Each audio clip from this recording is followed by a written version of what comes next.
Hey guys, it's Annika Singh at TheCollegePath.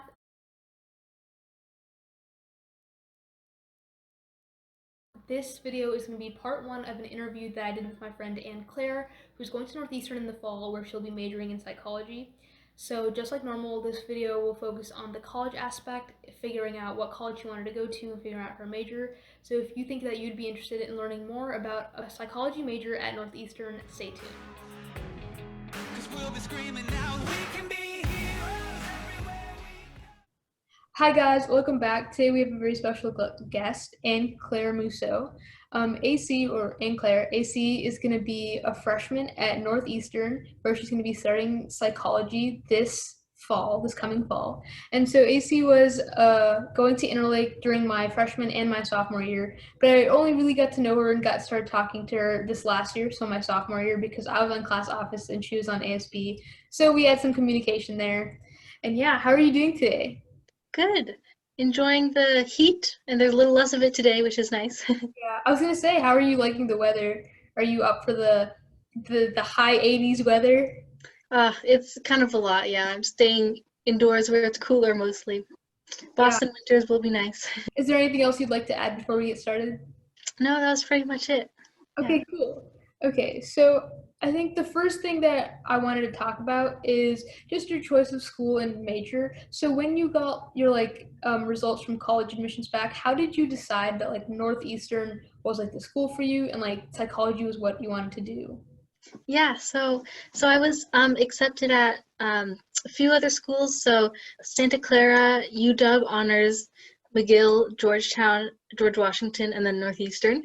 And so mostly at the end, I was deciding between a top three, so McGill, Georgetown, and Northeastern.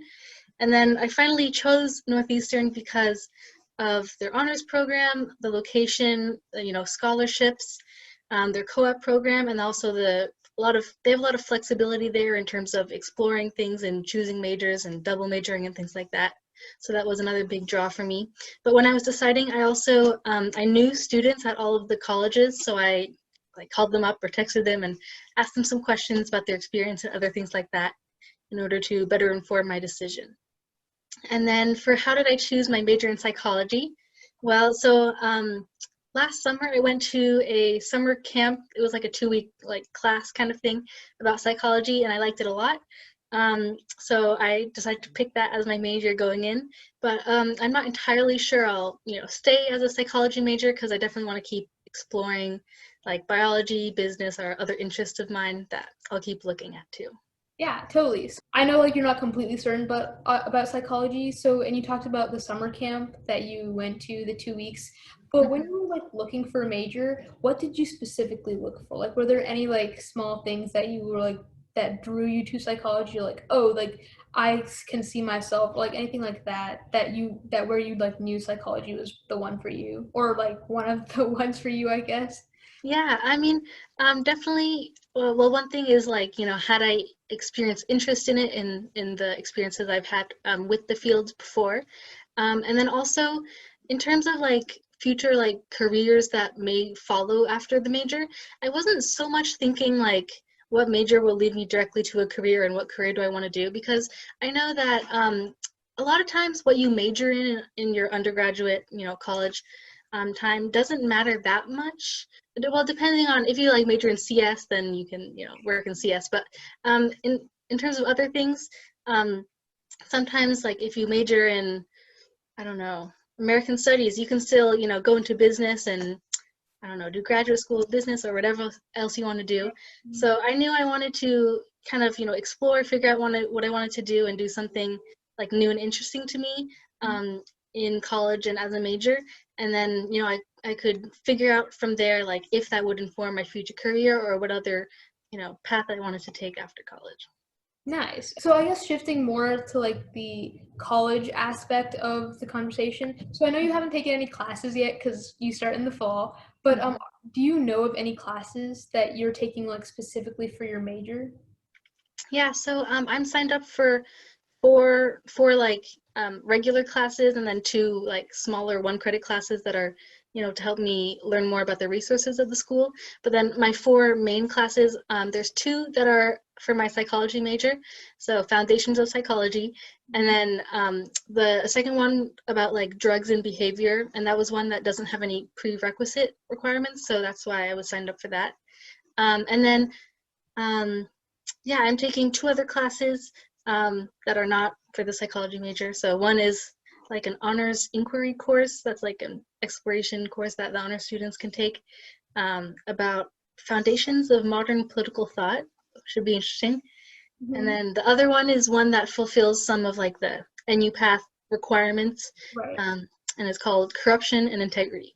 So it should be interesting too.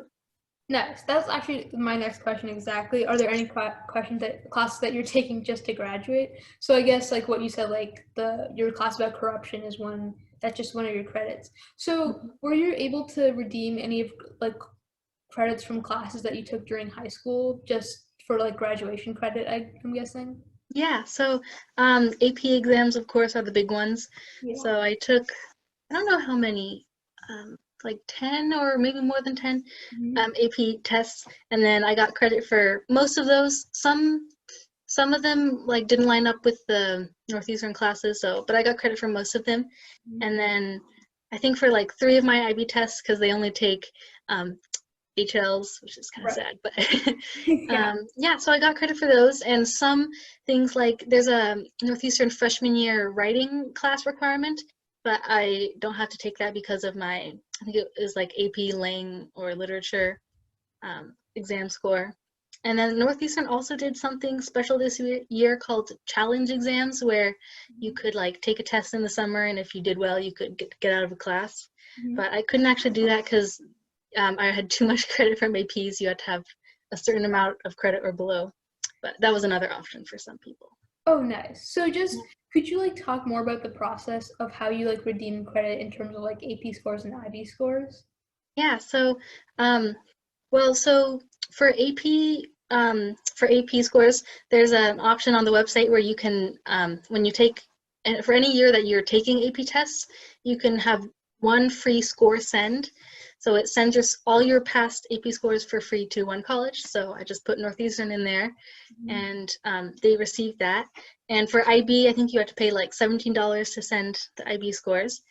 And so when I was picking my classes for this year, I had like a meeting with my advisor, or actually before that, sorry, I had to fill out a survey, and they asked about credits and things like that on there. So then when I had my meeting with my advisor and set up like, what classes I'd be taking or what classes I didn't need to take, they already had that information. And then once they officially receive the AP report, then that'll officially be counted in there.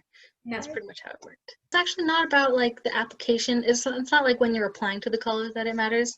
Well, I mean, because you can list them in the application, but then you don't have to officially send it unless some schools want that. A few of them do. But for Northeastern, you just have to send the official one after you get in, just so they can see you actually have the credit. For more about college, are there any clubs or groups that you're planning to join, I guess online or when you like get on campus? Yeah, so there actually have been a lot of Zoom interest meetings so far this summer for some clubs, but I'm interested in a few of them, like photography club.